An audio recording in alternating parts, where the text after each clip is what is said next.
Hello. So today we'll be talking about the Renaissance proper. Really what we're going to do today, and what you should be able to do by the end of this lecture, is you should be able to describe what the Renaissance was, just in simple terms, what is it? And then explain what factors caused the Renaissance to occur, and especially why did it start in Italy instead of other places? You should also be able to describe society during the Renaissance in Italy, including social classes and gender roles. All right, so what exactly was the Renaissance? So the official definition is that it was a period of cultural and artistic flourishing that occurred roughly between 1350 to 1550. So it really bumps up right against the end of the late Middle Ages. As we'll find out, Renaissance actually means rebirth. So a lot of historians will describe this time period as kind of like this rebirth after all the disasters of the late Middle Ages that we talked about last time. But it's not like you can draw like this really strict dividing line between, okay, this was the late Middle Ages when everything was bad, here's the Renaissance when everything was good. It's really more of a sort of slow emergence from all that disaster. So here are the key characteristics of the Renaissance. And we're actually going to talk about some of these today, and then some of them we'll return to in future lectures. There's a period of recovery and rebirth from the late Middle Ages, as I said. It began in Italy. That's very important. Why Italy, not anywhere else? And then it spread to the rest of Europe. And something that we'll be talking about in the future, it actually changes a little as it spreads. So we'll talk about that as well. And we'll talk about why and how it spread. And you probably remember this from 7th grade, but it was a period of time in which the art and philosophy and ideals of ancient Greece and ancient Rome were quote unquote rediscovered.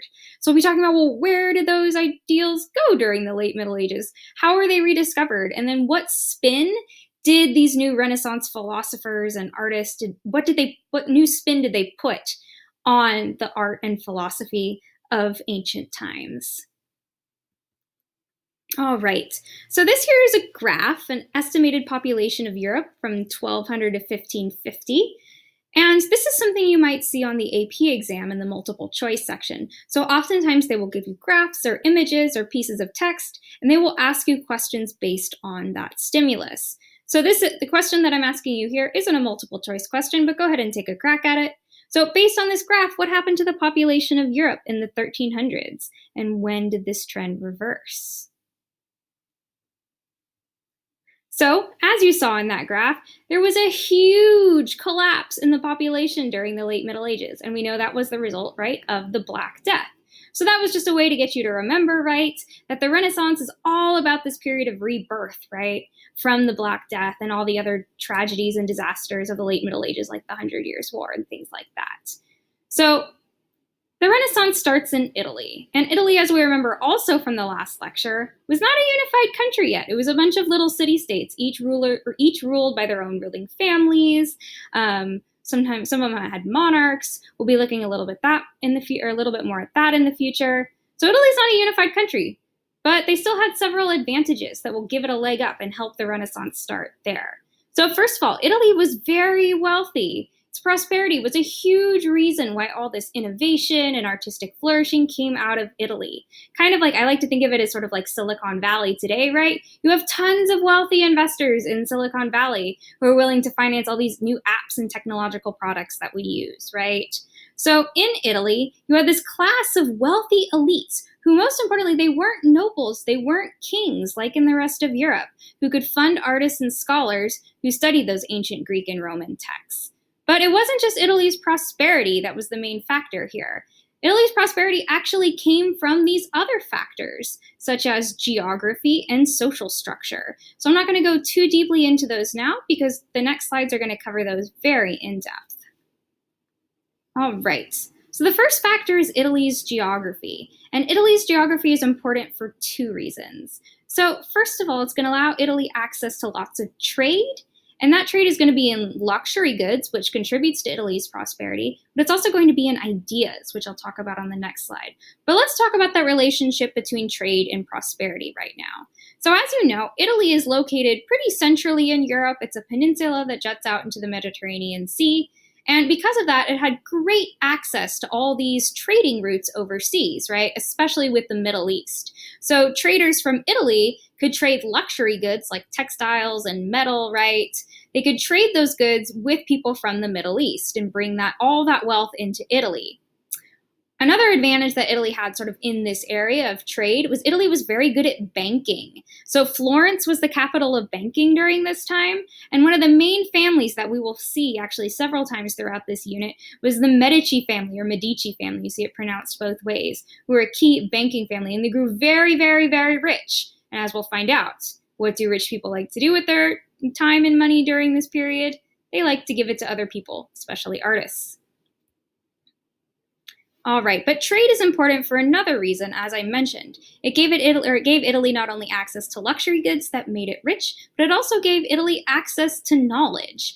So remember those ancient Greek and Roman texts? And I said, well, what happened to them? Did they go away during the Middle Ages? Where'd they go? Well, no, they didn't. So scholars in the Middle East, especially Baghdad and what is today Iraq, which is back then was one of the centers of knowledge in the Middle Ages. So all these scholars saved those Greek and Roman texts and they kept them there and they continued to study and build on them, right?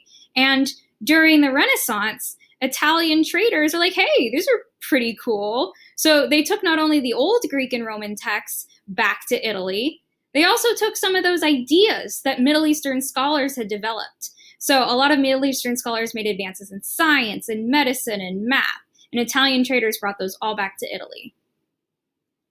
All right, let's talk about Italy's social structure now and what was so special about that. So we know, right, Italy isn't a unified country. They have a bunch of little small city-states, right? And because they aren't a big unified country like England or France, they also don't have that really rigid, stiff social structure that we talked about last time, which, as you remember, is called feudalism. So feudalism, right, is a system in which the king gives land to the nobles in exchange for protection, and then the nobles in return get serfs or peasants who have to work their land, right? So this is not a very mobile social structure. You're pretty much stuck where you are, right? And weirdly enough, we tend to think of nobles and kings as being really, really rich, and oftentimes they were, but not always. Italy, on the other hand, because serfdom wasn't so prominent, developed this new class of what we call economic elites. So they're not nobles, right? Nobody gave them that title. They didn't get their power from a king. Instead, they get their power from trade and finance, like the Medici, right, who made their money in banking. So these wealthy people, even though they're fabulously wealthy, they're a little insecure. And they want to prove that they're really wealthy and that they're really special. So one of the ways they do this, or one of the ways we say they legitimize themselves and made them seem wealthy, is they backed artists and scholars. They say, hey, paint me a portrait of myself where I look really rich. So all my other friends know that I'm just super rich, right? So that's another reason why social structure was important. All right, so we're going to pause here, and I'd like you guys to tell me one reason why the Renaissance began in Italy. So tell me what the reason was, and also explain how it led to the Renaissance developing. So make that connection for me. All right, so we've already talked a little bit about society during the Renaissance and why it was a catalyst for the development of all this change during the Renaissance. But let's zoom in. Let's take a little bit of a closer look. How do we actually break down society? All right, so we talked during the late Middle Ages, when we talked about the late Middle Ages, that at the very, very, very, very, very top of society was the church. That's the same in Italy. And in fact, the Catholic Church is based in Italy, so it's based in Rome, right? That's why we call it the Roman Catholic Church. Now, I mentioned that feudalism wasn't as big a deal in Italy as it was elsewhere, but there was still a noble class, and that was about 2 to 3% of the population. So they weren't quite as powerful as they were during the Middle Ages, because remember, serfdom is kind of generally on the decline. But they were still there, and they were still pretty powerful. And they were very much about being sort of good, Christian, moral people. They wanted to be kind of, think about it today. When you describe someone as noble, right? Oh, he's very noble. Well, you're saying they're kind of like, oh, they're a gentleman, right? Like they're nice, they're kind of cultured. So one of the sources that describes what the nobility was like was this book, The Book of the Courtier, by, I'm not even going to try and pronounce that. Castiglione is his last name. Don't ask me about his first name. And we're going to see very shortly, there's going to be a big challenge to that kind of idea of what it means to be a good person in the Renaissance. All right, now below the nobility were the peasants and the townspeople. So as we know, right, there was this general decline of serfdom. So we're seeing More peasants are going to be free throughout Europe, not just in Italy. We're also going to see increasing urbanization, especially after the end of the Black Death. A lot of people are going to move back to the cities now that it's safe to live there. So we're going to see more and more cities start to develop. And then, as I mentioned, right, Italy is the biggest example of this, but we start to see it in other places throughout Europe as well. We're seeing the development of this new social class. So we put them in the peasants and townspeople category because they're not noble. Nobody gave them land. Nobody gave them a title, right? But they're really rich. And this class is going to become increasingly important, not just in this unit, but as we'll see, by the time we get to the French Revolution before Christmas, they're going to be demanding their own power and their own rights. So keep an eye on these guys. They're important now, and they'll get even more important later. And then, believe it or not, slavery actually still exists in Europe during this time. It is on the decline, though, until it gets a real kick in its butt when Europe, quote unquote, discovers the New World. We'll be talking more about that at the end of this unit. All right, so that's society. Let's take a little closer look at what day-to-day life was like, and let's look at family and marriage and gender. So during this time, marriages were really often arranged, especially among upper classes. Marriages weren't about love, right? They were all about practicality.